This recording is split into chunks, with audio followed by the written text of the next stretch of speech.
बिस्मिल्लाहिर्रहमानिर्रहीम। Welcome to home cooking secrets. कैसे हैं आप सब? आई होप कि सब खैरियत से होंगे। आज मैं आपके साथ बहुत ही ज़बरदस्त से पिज़्ज़ा बर्गर बनाने की रेसिपी शेयर कर रही हूँ। इनको बनाना बहुत ही आसान है और सिंपल बर्गर की निस्बत ये बहुत ही मज़े के तैयार होते हैं, डिफरेंट टेस्ट के साथ। बच्चों के बहुत ही फेवरेट हैं, तो चलें इसे बनाना शुरू करते हैं। सबसे पहले एक पैन को मीडियम टू हाई फ्लेम पर मैंने चूल्हे पर रखा है और उसमें 1 to 2 टेबलस्पून हम ऑयल ऐड कर देंगे। थोड़ा सा ही ऑयल हमें चाहिए। इसके बाद 3 से 4 जवे लहसुन के हम बारीक पीस कर इसमें शामिल करेंगे और इसको 1-2 मिनट तक हम फ्राई कर लेंगे।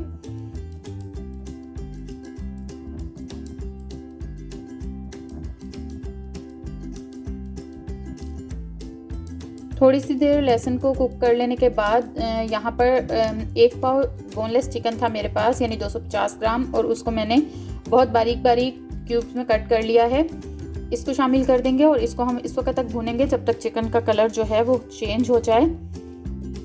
3 से 4 मिनट लगेंगे हमें इस प्रोसेस में, और जैसे ही चिकन का कलर पूरी तरह चेंज हो जाएगा और ये हल्का हल्का सा पानी छोड़ना शुरू करेगा, तब हम इसमें शामिल कर देंगे खुश्क मसाले, जिसमें सबसे पहले हमने शामिल किया है नमक 1 टीस्पून, सुरख मिर्च का पाउडर 1/2 टीस्पून, कुटी हुई लाल मिर्च 1/2 टीस्पून, 1/2 टीस्पून ही हम इसमें डाल रहे हैं ऑरिगेनो लीव्स, और उसके साथ ही 1 टीस्पून हमने इसमें ऐड किया है टिक्का मसाला। आप कोई सी भी ब्रांड का ले सकते हैं। हल्दी पाउडर हमने शामिल किया है 1/2 टीस्पून, और इन सब चीज़ों को अच्छी तरह से भून लेंगे हम खुश्क मसालों को 3 से 4 मिनट तक। जब अच्छी तरह से सारे मसाले भुन जाएं, तब हम इसमें शामिल कर रहे हैं 2 टेबलस्पून टमाटो केचप। आप चाहें तो इसकी जगह पिज़्ज़ा सॉस भी ऐड कर सकते हैं, लेकिन मेरे पास इस वक्त पिज़्ज़ा सॉस मौजूद नहीं थी, तो मैंने टमाटो केचप ऐड कर दी है।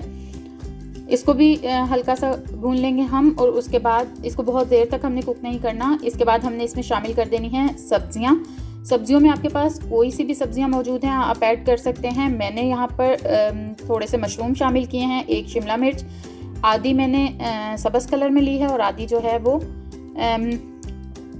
पीले रंग की शिमला मिर्च है मेरे पास। अगर आपके पास एक ही रंग की हो तो आप एक दरमियाने साइज़ की शिमला मिर्च बारीक क्यूब में कट करके डाल दें। एक मेरे पास गाजर थी जिसको मैंने बहुत बारीक बारीक चॉप कर लिया है, वो शामिल कर दी है। आपके पास घर में जो भी सब्ज़ी मौजूद हो, आप इसकी जगह प्याज ऐड कर सकते हैं। इसके अलावा आप स्वीट कॉर्न ऐड कर सकते हैं। जो भी चीज़ आपके पास मौजूद है आप इसमें सब्जियों में ऐड कर दें। इसके साथ ही मैंने यहाँ पर थोड़े से डाले हैं ऑलिव्स, और बारीक कटी हुई 2 सब्ज़ मिर्चें मैंने इसमें ऐड की हैं। इन सब चीज़ों को हम सिर्फ 2 से 3 मिनट भून लेंगे। सब्जियों को हमने ओवर कुक नहीं करना है, क्योंकि ये इसी तरह अच्छी लगेंगी इसमें, जैसे कि हम पिज़्ज़ा पे डालते हैं। 2 मिनट तक सिर्फ इसे पकाकर उसके बाद हम इसमें 1/2 टेबलस्पून लेमन जूस ऐड कर देंगे, और बस इसको हम मिक्स करेंगे और चूल्हा बंद कर देंगे। हमारा जो पिज़्ज़ा वाला मसाला है वो बन के तैयार हो गया है।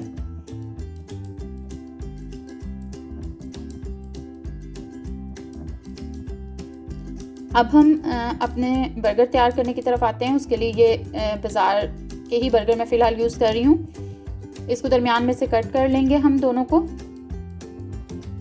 और इसकी एक साइड पे मैं लगा रही हूँ मायोनीज़ और एक साइड पे केचप। आप चाहें तो इसकी जगह भी पिज़्ज़ा सॉस ऐड कर सकते हैं। दोनों चीज़ों को अच्छी तरह से फैला लेंगे हम, और उसके बाद जो हमने मसाला तैयार किया था पिज़्ज़ा का, वो हम इसके ऊपर लगा देंगे। जितना आपको पसंद है उतना लगा लें।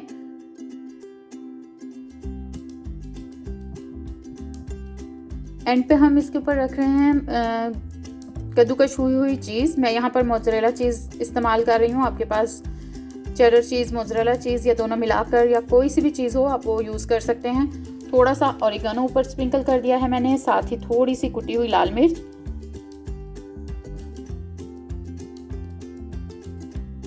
इसको हम बंद कर देंगे, और बंद करने के बाद क्योंकि हमने इसको ऊपर से भी पिज़्ज़ा की लुक देनी है, तो ऊपर भी हम टोमेटो केचप या फिर पिज़्ज़ा सॉस लगाएंगे, और उसके ऊपर हम डालेंगे चीज़।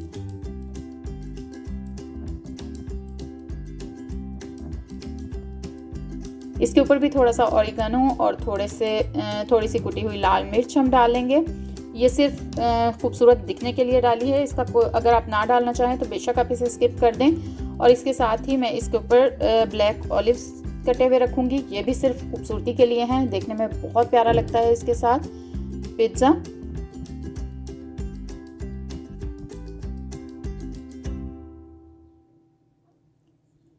अब हम एक पैन को मीडियम फ्लेम पर पहले गरम कर लेंगे और उसके बाद फ्लेम हम लो कर देंगे और हल्का सा ग्रीस कर लेंगे बटर या ऑयल के साथ इसको। और इसके अंदर जो हमने ये पिज़्ज़ा बर्गर तैयार किए हैं वो रखकर इसको हम फ्लेम लो करके तब तक दम दे देंगे, ढक्कन बंद करके, तब जब तक कि ये जो चीज़ है ये मेल्ट हो जाए अच्छी तरह। सारा कुछ इसमें कुक हुआ हुआ है, हमें सिर्फ चीज़ को मेल्ट करना है। आप चाहें तो ओवन में 180 डिग्री पर 5 मिनट के लिए रखकर तब भी आप ये काम कर सकते हैं और चाहें तो इस तरह से कर लें, बहुत ही आसान है। 5 मिनट के बाद चीज़ हमारे पास मेल्ट हो गई है और पिज़्ज़ा बर्गर बनके हमारे बिल्कुल तैयार हैं। इनको हम निकाल लेंगे सर्व करने के लिए। मैं आपको कट कर भी दिखाती हूँ, अंदर से भी बिल्कुल सॉफ्ट और बहुत ही टेस्टी ये तैयार हुए हैं। देखने में भी कितने खूबसूरत लग रहे हैं। आप इसे एक बार ज़रूर ट्राई कीजिएगा, बच्चों को बहुत पसंद आते हैं ये। वीडियो अगर आपको पसंद आए तो लाइक और शेयर कीजिएगा। चैनल को सब्सक्राइब करना बिल्कुल भी मत भूलिएगा। Thanks for watching.